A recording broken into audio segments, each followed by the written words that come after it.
Have you ever wondered what philosophers are actually arguing about today? I mean, really, it's definitely not just dusty old books and guys in togas. There's a real, live battle of ideas happening right now. And today, we're going to take a look at the front lines, using the incredible insights of longtime philosopher Dr. Arthur Holmes as our guide. So, let's dive in. Okay, let's just get this out of the way. When you hear the word philosophy, what comes to mind? Is it just an endless history of what a bunch of dead thinkers thought? Just commentary on Plato and Kant forever and ever? Well, the answer to that is a hard no. Not at all. Philosophy today is a dynamic, live, and often pretty heated conflict between different worldviews. And these arguments, they're shaping our culture in ways we probably don't even realize. So, think of this as your personal map to the front lines of modern thought. Now, the very first thing you're going to notice when you look at this map is this. Massive divide. A huge chasm that pretty much splits the entire landscape in two.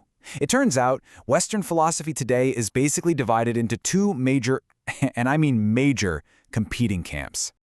Okay, so here's where it gets really interesting.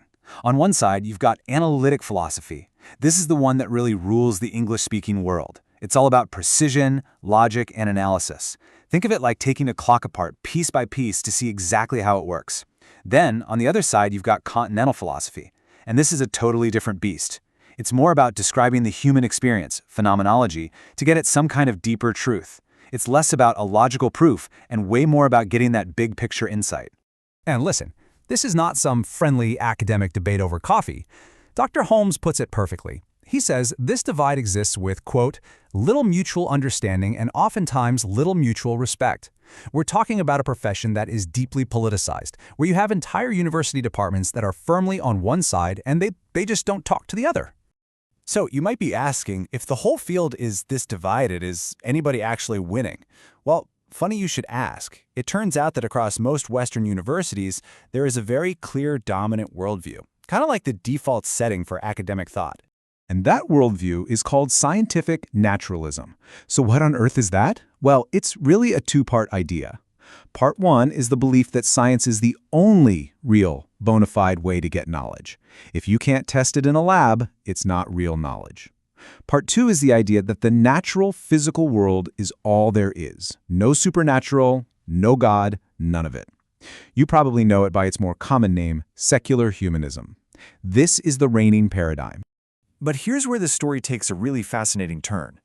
Just when it looked like scientific naturalism had completely taken over, an old challenger, one that a lot of people thought was long gone, has made a surprising and really powerful comeback. And you can see this incredible shift right here. Dr. Holmes tells the story about being at a conference back in the 1950s. A philosopher gets up and presents this logical argument for God's existence. And the reaction in the room? Just sheer disbelief. He literally overheard someone say there must be something wrong with it. It couldn't possibly be true. Now fast forward to the 70s, and a panel of Christian philosophers at the same conference was so packed people were spilling out into the hallway. And today, it's pretty much accepted that Christian thinkers are the ones defining the cutting edge of the entire philosophy of religion. I mean, what a turnaround. And if you want a hard statistic to back that up, get this. In a recent 7-year stretch, four of the presidents of the Central Division of the American Philosophical Association were Christians. Back in the 1950s, that would have been absolutely 100% unthinkable. It's been a quiet but totally profound transformation of the intellectual world.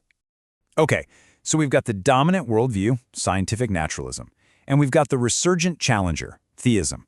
But there's a third major force on the field, a wild card really, one that comes in and just disrupts everything for both sides. And that, of course, is postmodernism. Now, at its core, this often shows up as something called anti-realism, which is this really radical idea that there is no single objective reality or truth out there for us to find. And this kind of skepticism, it pops up everywhere, from how we think about science to ethics to how we even know what we know. It's a direct assault on the certainty that scientific naturalism claims to have, and it creates this super pluralistic and often relativistic environment where every truth is just seen as a social construction. So is this the future? Is this going to take over? Well, Dr. Holmes has a really interesting take. He calls postmodernism old hat with new trim. Basically, he sees it as the newest version of a very, very old kind of skepticism that goes all the way back to the ancient Greeks. He predicts it'll be a huge issue for the next decade or so for sure, but he doesn't see it becoming the new dominant view. So you've got all these massive forces clashing. Where's the action heading? What are the real growth industries in philosophy going to be for the next few years?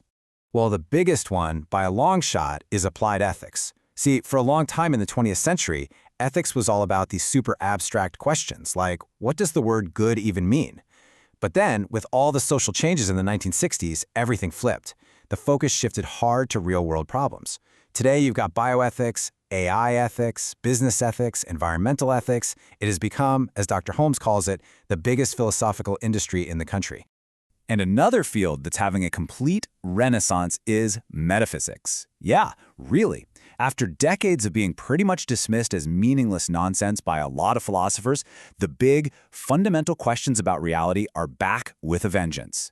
And right at the center of it all is that timeless, baffling mystery, the mind-body problem.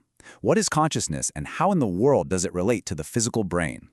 So, with all this in mind, Dr. Holmes lays out a vision for how we can all engage with these ideas more productively. First, be perspectival. Own your point of view. Nobody is a neutral blank slate. Second, be exploratory. Treat philosophy like a journey, not a finished system you have to defend. Third, be pluralistic. Welcome different viewpoints. It's how we grow. And finally, be holistic. Always, always try to keep the whole picture in mind. And all of this builds to one final, absolutely crucial point. After mapping out this entire intellectual battlefield, Dr. Holmes looks at his audience, at his students, and he says this: history is made by people like you. It's not some abstract force out there. It's made by us, by normal people, deciding to engage with these big, important ideas. He ends by saying that the story of philosophy is unfinished. Tomorrow is just a series of dots, waiting for someone to connect them. And so the question he leaves for all of us is a pretty powerful one. In this huge, ongoing story of ideas, what will you fill in? The future isn't written yet. It's up to us to write it.